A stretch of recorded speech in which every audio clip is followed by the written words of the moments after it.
Presenta este espacio Clínica Odontológica Montevideo, Las Piedras y Pando.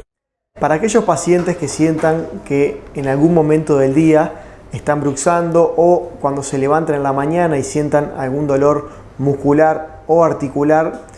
es de vital importancia concurrir al odontólogo